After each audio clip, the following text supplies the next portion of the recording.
Salut à tous et bienvenue dans Super Heroes Fun Fact, l'émission des meilleures anecdotes des personnages de comics. Aujourd'hui, on va parler d'inspiration. Oui, les comics sont remplis de personnages fantaisistes, parfois fantasques, voire même bizarres. Fruits de l'imagination de leurs auteurs, ils sont inspirés quelquefois de personnages d'autres comics.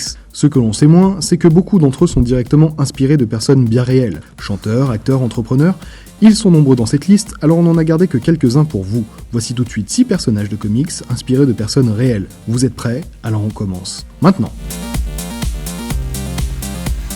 L'incarnation originale de Tony Stark, créée par Stan Lee, se basait sur la personnalité du milliardaire excentrique Howard Hughes. Inventeur, aventurier et homme à femme invétéré, Stan Lee le trouvait tout simplement incroyable. En plus de s'en inspirer pour son personnage, l'auteur a même décidé de donner au père Stark le même prénom, Howard.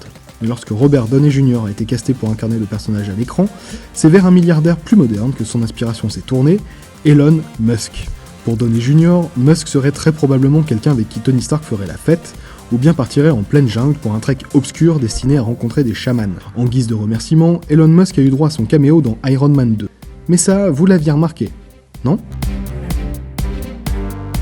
De Jack Nicholson à Heath Ledger ou encore Jared Leto, beaucoup d'acteurs ont incarné le personnage du Joker au cinéma ou bien dans des films d'animation. Mais saviez-vous que le Joker était lui-même inspiré d'un acteur? Bob Kane, le créateur de Batman, s'est inspiré du personnage de Gwynplaine du film de 1928 L'Homme qui rit, interprété par Conrad Veidt. La ressemblance est frappante et l'inspiration totalement assumée. En même temps, Veidt est absolument terrifiant dans son rôle et on comprend assez bien pourquoi il a inspiré les auteurs de Batman. Créé par Jack Kirby après son passage de Marvel à DC, Darkseid est l'un des méchants les plus puissants du DC Universe. À la tête de la planète Apocalypse, qu'il dirige en despote avec son armée de paradémons, Darkseid est un leader impitoyable, mégalo et conquérant. Si son apparence a été calquée sur le visage de l'acteur Jack Palance, Kirby s'est en revanche inspiré d'Hitler pour sa personnalité. Considéré pratiquement comme un dieu par ses partisans, il a conquis toute l'Europe et assis sa domination fasciste sur le continent. Une source d'inspiration inépuisable pour Kirby qui a connu la période du Troisième Reich. Après presque 20 ans d'incarnation au cinéma, Hugh Jackman dira adieu au personnage de Wolverine dans le film Logan. Aujourd'hui, difficile d'imaginer un autre visage que celui de Jackman sous les traits de Wolverine. Pourtant, à la base, Wolverine était destiné à n'être qu'un personnage one-shot dans l'univers des X-Men, et c'est probablement au dessinateur John Byrne qu'on doit l'iconisation du personnage. Lorsqu'il a hérité de Wolverine, celui-ci possédait déjà ses caractéristiques physiques comme sa coupe de cheveux si reconnaissable. Mais c'est en s'inspirant du personnage de Dr. Hook, interprété par Paul D'Amato dans la comédie Slapshot, que Byrne lui a ajouté ses énormes pattes sur les joues, finissant ainsi le look du personnage et le rendant inoubliable. Chez Marvel, les X-Men ont toujours, de par leur nature, été un reflet de la société américaine et de ses injustices sociales. Les mutants ont enduré de sévères formes de préjudice à travers les années, et c'est pourquoi Charles Xavier et Magneto ont œuvré chacun à leur manière à l'évolution du rapport humain-mutant.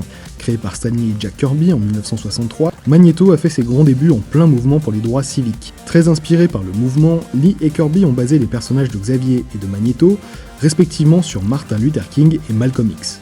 Bien qu'elle n'ait jamais été officialisée, les similitudes idéologiques entre Magneto et Malcolm X ont toujours été assez visibles. Harley Quinn est particulièrement unique comparée aux autres personnages de comics. Déjà, elle fait partie des rares personnages de DC à avoir fait ses débuts dans une adaptation et à être ensuite intégrée à des comics. Ensuite, parce que la véritable personne sur laquelle le personnage est basé l'a véritablement incarné dans l'adaptation dans laquelle elle est apparue. Enfantée par l'imagination de Paul Dini, co-créateur de Batman The Animated Series, elle a été intégrée à la série en 1992 en tant que la folle petite amie du Joker. Et pour modeler le personnage, Paul Dini s'est inspiré de son amie de longue date, l'actrice Arlene Sorkin. C'est en la voyant interpréter le rôle d'un bouffon du roi à la télévision qu'il l'a appelée et lui a tout simplement demandé si elle voulait jouer le personnage. La suite, évidemment, vous la connaissez.